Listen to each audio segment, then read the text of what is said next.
Hello there, nice people. I hope you are doing well. Greetings to everyone. Nuno here. So today is the 6th of March, and 2 days after Apple released the macOS Mojave 10.14.4 Beta 4, I wasn't able, and excuse me for that, to make the video on the same day. But either way, today it will be a first look, but also a follow-up 48 hours later.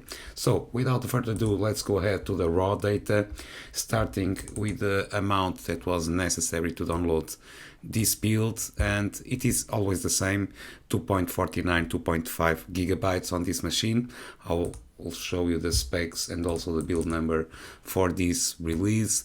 So build number for this beta is the 18E205E. The specs of the machine are here, as always, if you want to compare with yours, because I will show you here some synthetic benchmarks, starting with the beta 3, okay, the previous one. These were the results, and on the beta 4, these are the results. So they are a little bit lower, nothing major. Again, these are synthetic benchmarks. Regarding GPU on metal performance, on the beta 3, these were the results. On beta 4, these are the results, so slightly higher on this new build. Now let's go ahead first to the issues that are still not resolved. Still we have the dark, when you are highlighting on your PDFs, Apple didn't fix this yet. Overall, guys, there isn't anything major. I'll talk a little bit in a little bit about the bugs that are, for me, that are fixed, but I cannot see anything here. No dynamic wallpapers. I'm hoping for new dynamic wallpapers. Nothing here. Nothing on privacy. Everything still remains the same, like the music. Now, I had an issue, as I told you, with Final Cut freezing. Not freezing, well, it also freezes, but the issue, was my last video regarding the new beta 4 of iOS 12.2. When I was rendering the video, and this is a more than capable machine, as this is you saw on the Geekbench. This is a mid 2015 15-inch high-spec model. When I was rendering the video, and there was a little bit of lag when going through YouTube, for example. So everything was a little bit stutter. Sometimes it is, but this is a problem of Safari. I'm not rendering any video now, but it takes a little while for everything to be fluid. But when I was in fact rendering, it was a mess. Everything was a mess. The videos didn't play. So this seems to be fixed. Okay, now Safari, as I told you, is on YouTube. Let's go to my videos because I don't want to have any copyright issues. Let's go here. Let me mute, please. So this is the last one. Let's go, and the layout on YouTube is already fixed, guys, so everything seems to be working. As you can see, no hidden layout anymore. But on beta 3 that was resolved, and it is resolved now also on beta 4, so no issues whatsoever. Now, regarding apps that there are some apps that I updated and they didn't work. For example, I use a lot PDF Pen Pro, when I want to edit my PDF documents, and for any reason the new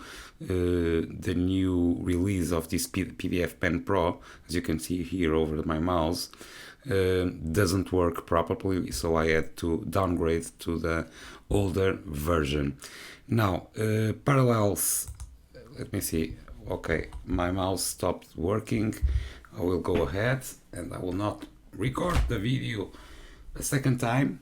Let's go ahead to this PDF, to the Parallels desktop. I have to change the battery of my mouse to see if everything works. Some of you always ask about this, and all the apps that I'm using on a regular basis, everything seems to work without any issues. Let's go ahead, let's power on the Windows. For better experience, don't increase. Let's go ahead, real time, see if everything works, no crashes. I use parallels a lot, and let's see. Fans are kicking because I'm with my MacBook Pro open now. In order to use the trackpad, I'm using a LED cinema display connected to this, so everything seems to be working without any issues. Let's close this. Let's go to the one of the things that you ask many times is this Intel Power Gadget, and this will tell me, as you can see, the overall power, frequency, temperature, and usage of the CPU. So the frequency now is at this is a 2.5 gigahertz Core i7 machine, and it's overclocking now to 3. The temperature is 89 degrees, 90 now, 94. The fans are kicking, guys, and the usage of the CPU is only 10%. Let's go ahead, let's quit this okay, let's quit. Yeah, let's quit this and check in iStat menus how things are going. I'm using, so let's keep this here, and now I will make here a zoom, and as you can see, I'm using of the 16 that I have available, the 16 of RAM that I have available, I'm using 6.33, and I'm still with 9 available. So, but the fans are kicking, and I'm only screen recording, so the fans are kicking a lot. But I suppose it was because of the parallels, and the temperature is now going down. But as you can see, the fans are kicking at maximum speed. They are now dropping. Okay, CPU usage 12%. Okay. And for you guys that are asking, I'm still, with, this is a 3-year-old machine, I'm still only with 37 cycles, else 100%. As you can see, my current capacity is higher than the design capacity of this machine because I always have this computer connected. Okay, so guys, for now, this is what I have to tell you. There are no bugs for me. All the sorry, all the apps seems to work without this. All these apps seems to work without any issues. Besides this, the PDF Pen Pro, all of my apps, the Pixelmator, sorry, it's working without any issues. The third-party apps that I use, they are working okay. So for now, guys, this is all. This is a game, for example, Dirt Rally on a Mac. I'm a simulator guy. I like this, as a hobby. And everything seems to be working fine, guys. No issues on this machine. So if you have any concern, go ahead, put on the comments below in order for us to make a thread here and a good conversation as always. And for now, this is all. Stay safe, and I will hope to see you on the next one. Bye-bye.